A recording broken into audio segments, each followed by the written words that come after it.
This workshop is for you if you are a coach who's really good at your work.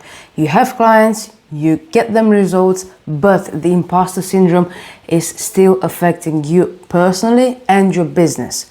So what we're going to cover in today's workshop, we are going to look at four areas. First, we're going to understand why nothing that you've tried until now has worked yet, being that buying more courses, getting more training, so on and so forth. Then we are going to identify the real root of your imposter syndrome. After that, the second part of the workshop is going to be about doing the work. Talk is talk, but the work is what's going to get you results. So in the second part of the workshop, we are going to rediscover the self-concept, and we're going to do so through one simple exercise. And at the end, we're going to put down together the whole process that you have to run through every single time you are dealing with the imposter syndrome. Don't worry, it's not going to be half an hour mornings that you have to spend every day, or any complicated process. But the idea is that in the second part of the workshop, you are going to understand exactly how to overcome the imposter syndrome just by doing one simple exercise. But if you don't know me yet, if we haven't met before, my name is Alexa. I am a performance coach. I have a BSc in business management and psychology. And in the past 3 years, I've tried to grow my coaching business, and I spent over £20,000 working with other business mentors and coaches. And unfortunately, they did not deliver the promise, but that was because there was one missing piece of the puzzle. And by myself going through this experience, I understood what was missing. And now the purpose of all these workshops and all the videos that you find on my YouTube channel is to share this missing piece of the puzzle, which is the mindset work. So hopefully by learning more about business psychology and the mindset around the business, you will save yourself some time and some money, and you'll be able to grow a business. But without any further ado, let's get into the workshop, because we have some work to do. So first things first, why nothing worked for you yet if you tried to overcome your imposter syndrome? So first, how does it look like, this imposter syndrome? Because for people, from every person, it is a bit different. Maybe for you, the imposter syndrome shows like it doesn't really matter how much results you personally get or you help your clients to get. You still think that, probably it's just good luck. Probably something happened, they done something special and they got these results. It's not really because my direct help. Or maybe, every single time you're setting yourself goals and you achieve them, you think that, this was quite easy to do. It doesn't really mean much. Probably was luck again, probably was because something happened along the way, but you don't credit yourself the work that you have done to look in the past and acknowledge your wins and your success.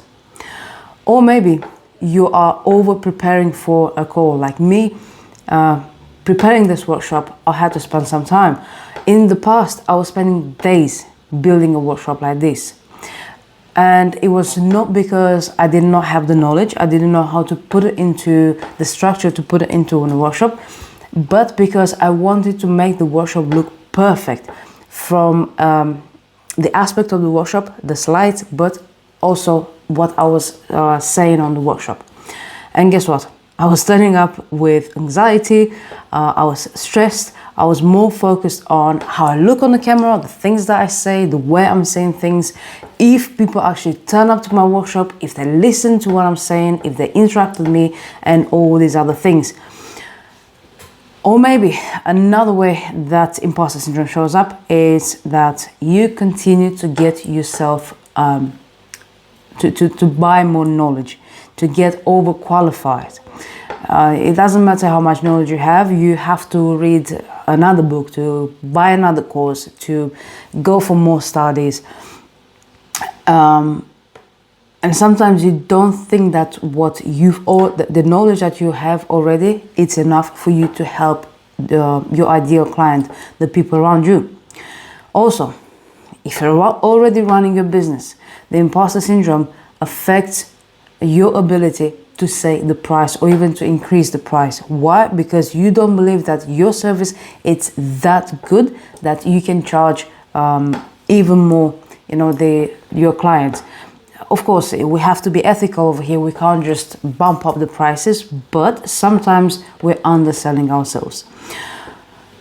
Another way is that the voice that lives in here rent free, it gets really loud and visibility. It's about imposter syndrome. Ultimately, it's about exposing ourselves, being vulnerable and putting ourselves out there in front of the public, in front of the world. And the voice in your mind, it says that, who do you think you are? Do you really think that you are qualified? Do you really think that you know enough? Do you really think that you are good enough? Well, this is the starting point of the imposter syndrome.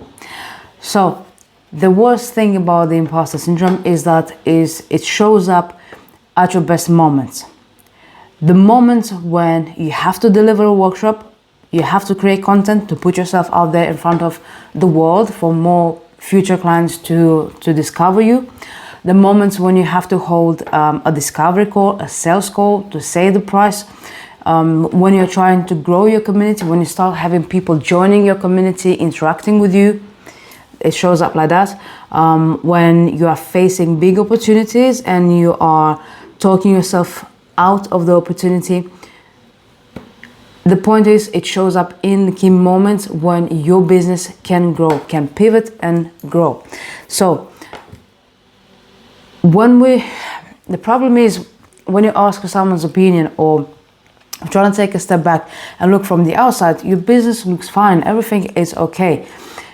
It's just that you are on a standby and you are afraid to take that big step because ultimately you are afraid that someone will find out that you're not who you're saying that you are. Whatever you say about you on your offer, on your website, landing page, so on and so forth, you feel that it's dressed too nicely, and I don't think I'm like that. I'm just creating another marketing copy.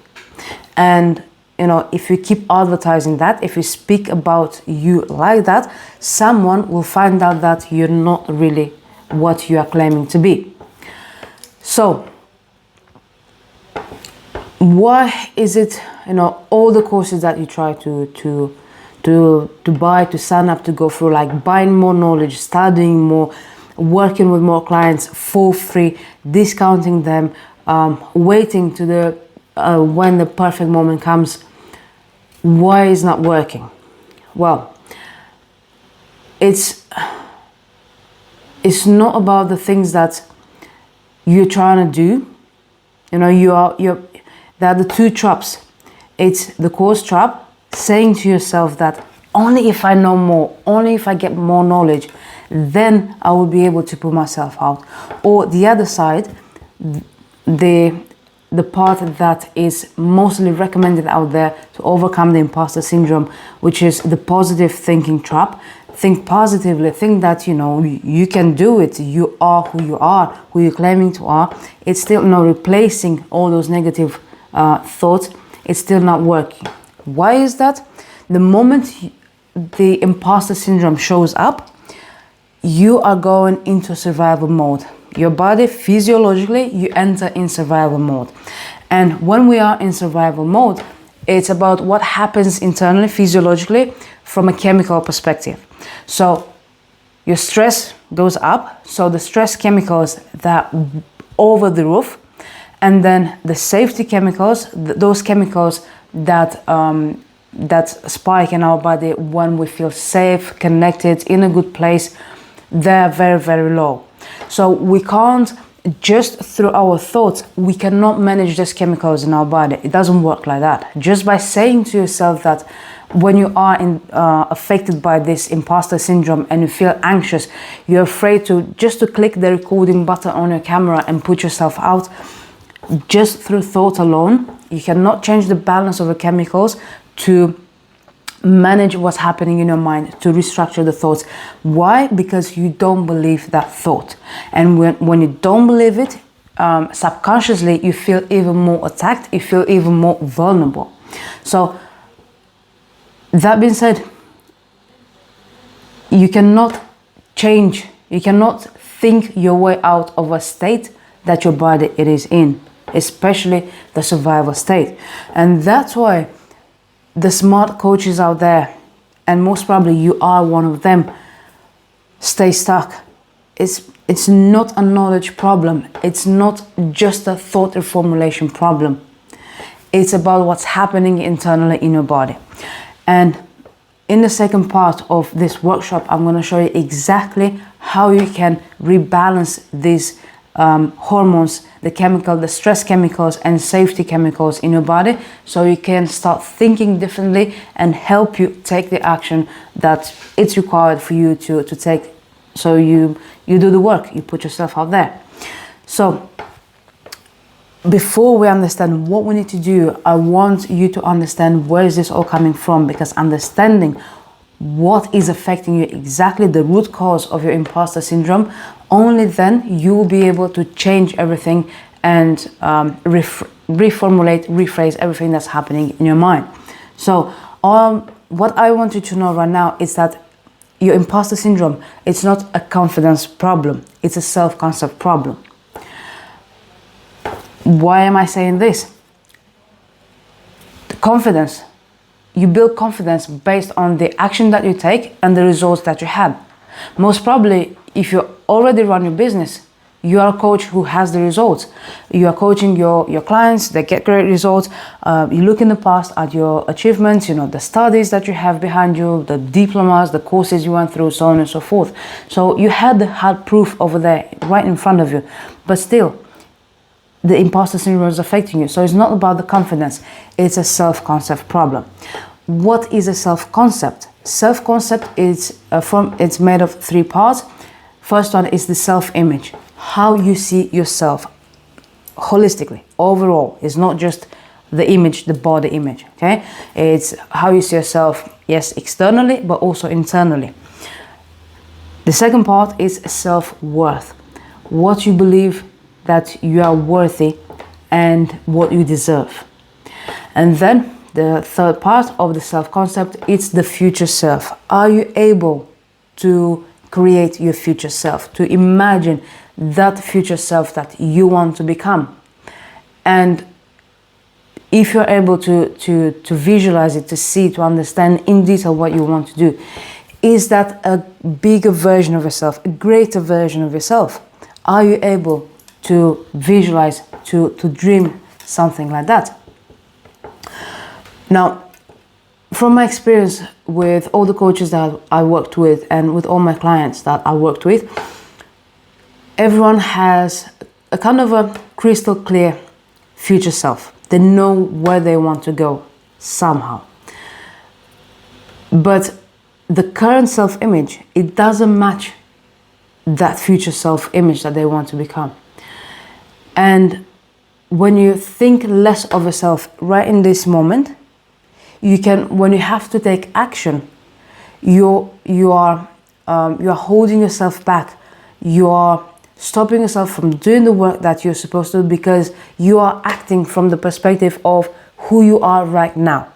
And who you are right now, you are the result of all the experiences that you went in the past, and based on those experiences, the story that you told yourself about those experiences, the meaning of the experience, the meaning about you and the world around you. So, that being said, if you're struggling with imposter syndrome, most probably you have a poor self-image. Your self-image has been affected, and guaranteed your whole self-concept it is affected. And the most important ones is the self-image and self-worth. Also, future self, for some people it is really, really hard to create the future self, to understand where they want to go. Why? Because during childhood they did not have the primary caregiver, someone around them, someone close to them, to help them understand who they are and what they want. They've been left on their own devices, and sometimes when they're doing good things, they were praised. Other times they've been the primary giver, they're shouting at them, they're like, oh, what do you want to, I'm busy right now, don't come at me, go to your mom or go to your dad. So as a child, it was hard for you to understand who you are, what's your position in this world, and what the world around you wants from you. So it's really hard to develop a self-concept and to understand who you want to become, and therefore your nervous system and your mind learn to adapt. So you're watching other people, and based on what you see other people, you create a story and you think that, oh, I think I want to become that. I want to become like that person. You go along, you try to become that person, and then you see someone else doing something else, and you think, oh, that looks a little bit more interesting, and I think I want to become that. And you change the course of your life and trying to become that. Now, most of the cases, this is happening with the imposter syndrome, because you have kind of a vision of what you want to achieve. You're not absolutely sure who you are and what is it that you truly want in this life. But you've seen some other successful coaches out there doing something, and you think that you want to become someone kind of like that, and you start working towards that. But because they are super successful, they live a certain lifestyle, subconsciously you know that you don't have the skills, you might not have the abilities that they have to act and become someone like that. And of course your mind tells you that, who do you think you are? You're not like them, you don't have their experience, you don't have their skills, you don't have their clients, and you keep putting yourself down. So therefore, the root cause of your imposter syndrome, it's the experiences that you went through during your childhood. Maybe you felt like you're not being seen by your primary caregiver, mom or dad, or the person that looked after you. You did not receive praise during the times when you're doing something good, or when you're hurt, you're not being met with like cuddles and comforting and so on and so forth. So the experiences in the childhood, the not so nice experiences during your childhood, helped you form the image about yourself, that is your self-concept, and to understand how the world functions and how you relate to the world. If you do this thing, this is how the world will react. And therefore, your imposter syndrome says, if you're exposing yourself, if you put yourself in front of the people, they will judge you, they will talk badly about you. Who do you think you are to speak about this subject? Those people know better and they'll criticize you. The world out there is dangerous, and you better stay safe in this bubble. Okay? So, that being said, if you want, you can pause this video, but I want you to ask yourself this question. When being seen went badly and you decided to hide, was it really about you, the things that you have done in that moment, or it was about the people and their reaction? I want to share a little story with you. I'm working with a client, her name is Q. I have her agreement to share the story and talk about it.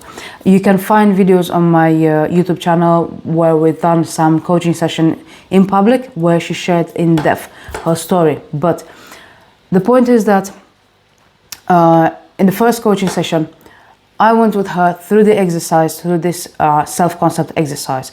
And I asked her a question. I asked her simply, just tell me about you. Describe yourself. All she could say was that she's not ready to be a good coach. She's behind everyone. She's afraid of being judged. And everything she was saying was kind of in a negative way. I asked her a second time. And maybe she added one or two other things. But then I let her talk about her things, and I told her, I said, hold on a minute. When I ask you twice about yourself to describe yourself. You only told me some negative stuff. But can you actually tell me, because I knew more about her past, her achievements, what she's been through, what she's trying to achieve, so on and so forth. I said, what about your achievements, the things that you've done in the past? And she said, well, my achievements, I actually moved countries when I was a teenager. I learned a new language on my own. She went into corporate work where she managed to get through her own work.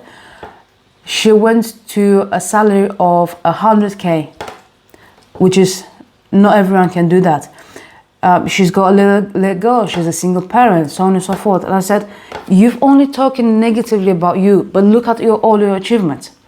Most of the time, when the imposter syndrome is affecting us, when self-concept, it is affected as well, we don't see the positives around us. And if we don't have a full vision and a full concept of, if we don't see holistically our self-concept, then of course the imposter syndrome takes over, because we don't see what skills, abilities we actually have and the things that we can achieve. So that being said, now we're moving into the second part of the workshop, where we're actually going to do the work. We're going to understand what it needs to be done right now to overcome imposter syndrome. I will not say forever, because I want to put like a caution sign right now. The imposter syndrome cannot be fully overcome, not to be affected by imposter syndrome forever. As you grow as a person and as a coach, of course, you go through stages in the growth. And with every new stage that you hit, the imposter syndrome will hit you, because guess what? You are at a next level. You're doing new things that you've never done before. So of course, the imposter syndrome is going to affect you. Who do you think you are? Do you know enough? So on and so forth. But that is a good sign, and you can use the imposter syndrome however it shows up in your advantage.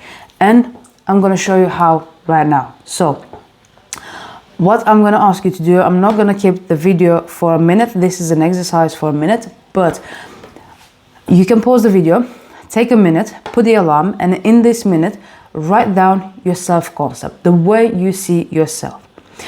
And after that, I want you to make a note how many elements you wrote down. So pause the video and we're going to come back to the exercise. So I suppose that you pause the video. Now we're back. I want you to look at your self-concept and how many elements you wrote down. And I want you to reflect on it. Are there more positives? Is this the whole story about yourself? How many areas of your life did you manage to touch? Because you need to understand exactly who you are with your goods and your bads. So the next step now, it will be to reframe yourself, your self-concept, to rediscover yourself, to build, to paint the whole picture of your self-concept. And to help you do so, I want to share an exercise with you, and you find the link in the description of this video. So if you click this link, you'll land on this self-concept exercise that is going to help you build the big, to understand who you truly are, because this is a starting point. Without understanding this, nothing else will work, and no exercise for overcoming imposter syndrome will ever help you. And by understanding your self-concept, it will help you in more depth with all the other maybe struggles that you have in your business. So when you go on this exercise, what's going to happen? You've done it already. In here, you put your self-concept. I am empowered. And here, I'm not going to show you more, but in here is going to prompt you with areas of your life that you need to cover around your self-concept. Why? Because, and I don't want to spoil this, because if I'm telling you more, then you'll be able to do it on your own and the exercise is not going to work. The reason why first you write down about yourself is because we want to see how you see yourself in this moment without any help. And then when I'm giving you the help, when I'm putting the mirror in front of you for you to see who you are, to see the massive difference, to see how much you missed from your self-concept. Okay, so to go back now, after you went through the self-concept exercise, reframe your self-worth.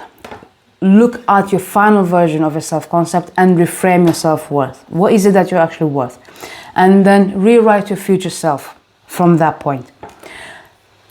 Now, what is the process that ideally you will follow when you feel affected by this imposter syndrome? Well, like I said, when the imposter syndrome comes, it's not about reframing your thoughts. In that moment, you are in a survival state. So we have to deal with that thing first, because no other reframing, no other thought process will work, like I explained. So the step number one is grounding, okay, to get yourself out of the survival mode. So when the imposter syndrome comes, when you feel that sensation, you have to name it, give it a name. The imposter is here. I can feel it, I can sense it, it's around me. And then do the 90-second practice, which is doing nothing. It's the 90 seconds wave. You have to acknowledge the feeling, the imposter is here, and you have to just sit there. Why? Because I remember the imbalance in the chemicals, the chemical levels in our body, it lasts for approximately 90 seconds. If you can sit there with your thoughts and the feelings and do absolutely nothing, it will pass away. But during those 90 seconds, if you try to interact with it, if you try to feed more thoughts, those thoughts, it will bring up other negative thoughts, which will keep the wave, the stress levels up for more than 90 seconds. So you literally just close your eyes, breathe slowly in and out, and just sit there with your thoughts and your feelings and don't entertain them. Then you'll feel more calm, more at peace, and now you're ready to reformulate what's happening in your mind. So reframe using your self-concept exercise. At the end of the self-concept, you'll have a picture of who you are. And depending on the situation that you are when the imposter syndrome happens, use that thought that's popping in your mind to reframe based on your self-concept. And look at what you wrote there. That's your hard-proof evidence, okay? If you're struggling to record the video because you think that people will judge you, you're not good enough, sit down there and reframe. Look at your evidence. Well, I have this experience. I worked with these clients that I really helped them to achieve these goals. I am qualified to speak about it, okay? The confidence is not the entry requirement. You don't have to have confidence first. You have to do the things, and the result, it will help you build the confidence, okay? So act like the person on your evidence list. If you know that you are the qualified coach, act like a qualified coach. Put yourself in a confident posture and speak from that. And look at the future version of you that you want to become. Connect the both. Act like that person that you want to become. And then step number 3, which is the most important one, it's connection. Reframing what's happening in your mind from I am here to record the video to I'm here to serve my clients. I'm recording this workshop because I want to put another piece out there of content that is going to help my clients overcome a problem, okay? You are here to serve. You're not here to create content, okay? You're here to serve other people. Am I good enough? Well, yes, I'm good because I worked with 20 clients and I helped them achieve this goal. So I'm speaking from my experience and I'm helping other people overcome other problems. Surround yourself with other coaches. Get into groups, into masterminds. Surround yourself with other coaches, because being a coach, an entrepreneur, you're working on your own. And it's hard to see evidence. It's hard to see your progress. It's hard for you to reframe your thoughts thinking, have I done enough yet? Is my business actually going in the right direction? So you need to surround yourself with other coaches on this path. And then get honest feedback. When you surround yourself with other people who are on the same pathway, doing the same things, it's easier to gain feedback from them because they're in the same boat. And that being said, for this part, to surround yourself with other people and get honest feedback, if you don't know where to start yet, I am building the Growth Network, which is a community for like-minded coaches where we come in and I help you overcome the mental blocks, and also you get the systems for to build a coaching business. And in there, we all interact, we support each other, we share the struggles, we get feedback, we learn from each other, and we support each other. We're all in the same boat. So if you're looking for a space like this, I'm going to put the link of my community in the description. It's free to join. And I'm not going to ask for a leave or anything like that. It's free to join the community, and when you join, you get access to live coaching from me. You get to speak with other coaches on the same path, and you get to learn straight away. That being said, we are getting now at the end of the workshop. So there's been a lot of talk, a lot of exercises for you. What is it that you have to do once you leave this workshop? Once you're done watching this video, concrete what you need to do. Well, now you have the full process, the picture of the full process. So first things first, understand that it's not a confidence problem, but it is a nervous system reaction that's happening once the imposter syndrome hits. And the imposter syndrome is there because of your past experiences during childhood or adolescence. So you have to help your nervous system to reset and bring it back in balance. The second step is to rebuild your self-concept on evidence, to create the empowered, the full picture of who you actually are. Then reformulate your self-worth, then build the future self that you wish to become. Now, the third step is the actionable. Once you've done the self-concept exercise and the imposter syndrome shows up again, you have to remember, give it a name. The imposter is here. Ground yourself, sit in the discomfort of the 90 seconds, breathe, allow everything to pass, and then reframe what's happening in your mind. And of course, apart from there, reconnect with people. See it as a service that you're providing to others. You're there to serve your clients, and look to connect with other coaches and people who are on the same pathway. And if you wish to do so, come in the network, in the growth network community that I'm building, because there I'm helping you overcome the self-sabotage, and you get the full system that's worth 5K that helps you build your coaching system and get your next 5 clients. That's all from this workshop. I hope you got a ton of value, and I'm looking forward to see you into the next one.